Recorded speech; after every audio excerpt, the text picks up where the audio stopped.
Praise the lord. యేసుక్రీస్తు నామములో మీ అందరికీ శుభములు. ఈరోజు మనం ధ్యానం చేసుకోబోయేటువంటి వాక్య భాగం నిర్గమకాండం 2వ అధ్యాయం 6వ వచనం. ఆ పిల్లవాడు ఏడ్చుచుండగా చూచి దాని యందు కనికరించి.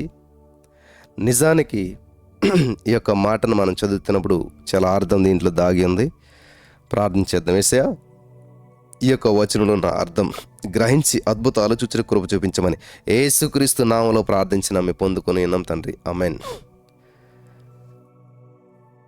ఇక్కడ పిల్లవాడు ఏడుస్తూ ఉండగా చూసి దాని యందు కనికరించి.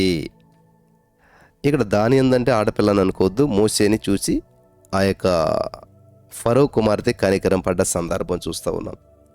ఎందుకని కనికరం పడ్డాలి? వాస్తవానికి నిజంగా ఈ యొక్క ఇజ్రాయేలీలు ఏడుపులు వినడం ఐగుప్తీయులకు కొత్త ఏమీ కాదు. ఎందుకంటే ఇజ్రాయేల్ ప్రజలు ఇప్పుడు ఏడుస్తూనే ఉంటారు. బంధకాల్లో ఉన్నారు, బానిసత్వంలో ఉన్నారు, బాధల్లో ఉన్నారు, సమస్యల్లో ఉన్నారు, ఇబ్బందుల్లో ఉన్నారు. వాళ్ళు రోజు ఏడుస్తూనే ఉంటారు. ఆ యొక్క ఇజ్రాయేలీల ఏడుపు ఐగుప్తీయులకు కొత్త ఏమీ కాదు. అయినా సరే మరి ఎందుకని యొక్క ఫరో కుమార్తె ఆ పిల్లవాడు ఏడ్చుచూ ఉండగా చూచి ఆ ఏడుపును బట్టి ఆమె కనికరించిందంట. ఈ ఐగుప్తు రాజు యొక్క కుమార్తె కూడా వారి బాధలు, శ్రమలు, ఏడుపులు వింటూనే ఉన్నది. కానీ ఎందుకో తెలీదు, ఆ మోసే గారు ఏడుస్తుంటుంటే ఆమె తట్టుకోలేకపోయింది.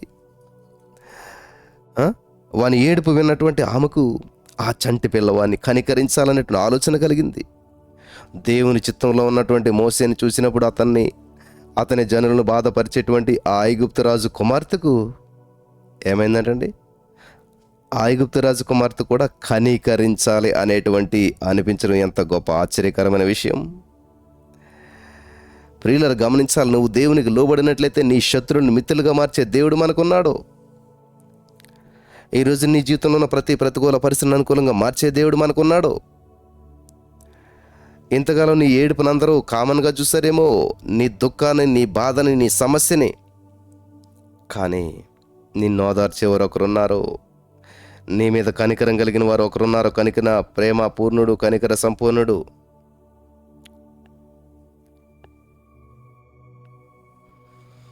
అప్పటికే ఎంతోమంది చిన్న బిడ్డల మరణాలు, వారి తల్లుల ఏడుపులు విన్నటువంటి ఆ రాజకుమార్తెకు ఎందుకో మోసే ఏడుపు వినగానే మనసు మరి ఆగలేదంటండి. మోసే ఏడుపుని వినగలిగినట్టు మనసు ఆమెకి లేకపోయింది. అందుకే ఆ పిల్లవాడిని తీసుకుని అతనిపై కనికరపడినట్లుగా ఇక్కడ రాయబడింది. ఇది నిజంగా ఆ దేవుని గొప్ప కార్యమే కదా, కాదంటారా? ఈరోజున మీ జీవితంలో కూడా మీ బాధ, మీ వేదన ఒకరోజు తొలగించబడేటువంటి రోజు వచ్చింది. మీ సమస్య నుంచి బయటపడేటువంటి ఒక అద్భుతమైన రోజు వచ్చింది. ఒక ఐగుప్తురాలికి ఇజ్రాయేల్ అనేటువంటి ఆ చిన్నవాని ఏడుపును విని తట్టుకునే శక్తి లేకపోతే మరి ఆ ఇజ్రాయేలీల దేవుడైనటువంటి యెహోవా యేసయ్యా అది విని ఇంకెంత బాధపడి ఉంటాడు. తన ప్రజల బాధలను, శ్రమలను చూసినటువంటి ఆయన ఇంకెంతగా వారిపై కనికరం చూపించాలని ఆశపడి ఉంటాడు. అందుకే కదా ఇజ్రాయేలును వారి బాధల నుంచి విడిపించాలని ఎంతో ఆశ కలిగినటువంటి ఆ దేవునికి ఆయన చిత్తం నెరవేర్చగలిగిన ఒక వ్యక్తి కావాల్సి వచ్చింది. అలాంటి సమయంలో ఎందరో చిన్న బిడ్డలు పుట్టారు, కానీ ఎందరో ఆ అవకాశం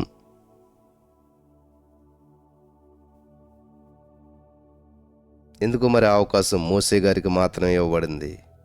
బహుశా అతని తల్లిదండ్రులు దేవుని మీద చూపించిన భయభక్తులు అవ్వచ్చు, ఆ తల్లిదండ్రులు చేసిన ప్రార్థన అవ్వచ్చు, ఆ తల్లిదండ్రులు ప్రవర్తించిన విశ్వాసము తీరు, విశ్వాసము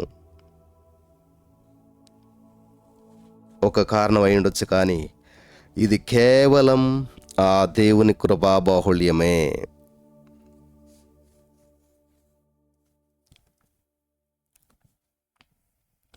నా దేవుడు కన్నీటిని తుడిచివేశాడు. ఆయన వాక్యం చెప్తుంది, దేవుడు ఒక వ్యక్తి కన్నీరంతటినీ కూడా నాట్యంగా మార్చగలిగిన సమర్థుడని.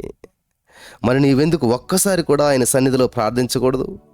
నిన్నెంతగానో బాధిస్తున్నటువంటి నీ సమస్యను బట్టి, వేధిస్తున్నటువంటి ఆ నీ కుటుంబ సమస్యను బట్టి కృంగిపోకుండా దేవుని సన్నిధిలో నీ బాధను చెప్పుకో. అప్పుడు ఆయన కనికరాన్ని చూస్తాను. ఎందుకంటే దేవుని వాగ్దానం చెప్తూ ఉంది, దేవుని వాక్యం చెప్తూ ఉంది, ఆయన కనికర సంపన్నుడని. అందుకే ఒకసారి ఆయన సన్నిధిలో నీ సమస్యను గురించి చెప్పుకో. బహుశా ఇప్పటికే నీకున్న సమస్యల గురించి, ఆ అనారోగ్యం గురించి ప్రభు సన్నిధిలో కన్నీటితో ప్రార్థించి ఉన్నట్లయితే, దేవుడిచ్చే జవాబు కోసం ఎదురు చూస్తున్నట్లయితే, దేవుడు నీ యందు కనికరించి నీ జీవితంలో తన కార్యం నెరవేర్చడం ఇప్పటికే ఆయన మొదలుపెట్టాడని గ్రహించు. కాబట్టి ఓపికతో దేవుని యందు విశ్వాసం ఉంచి ముందుకు సాగిపో. నేను విడిపించేవారు ఒకరున్నారు, నీ కన్నీటిని తుడిచేవారు, నీ కన్నీటిని నాట్యంగా మార్చేవారు ఒకరున్నారు. ఆయనే యేసుక్రీస్తు ప్రభువారు. నమ్మిన ఎడల దేవుని శక్తి నువ్వు అనుభవిస్తావు. హల్లెలూయా. నాతో పాటు కలిసి ప్రార్థనలో ఏకీభవించండి. ప్రభువా, ఎంత గొప్ప దేవుడు అయ్యా నీవు కనికరం చూపించినట్లుగా ఇంకెవరు కూడా చూపించలేరు.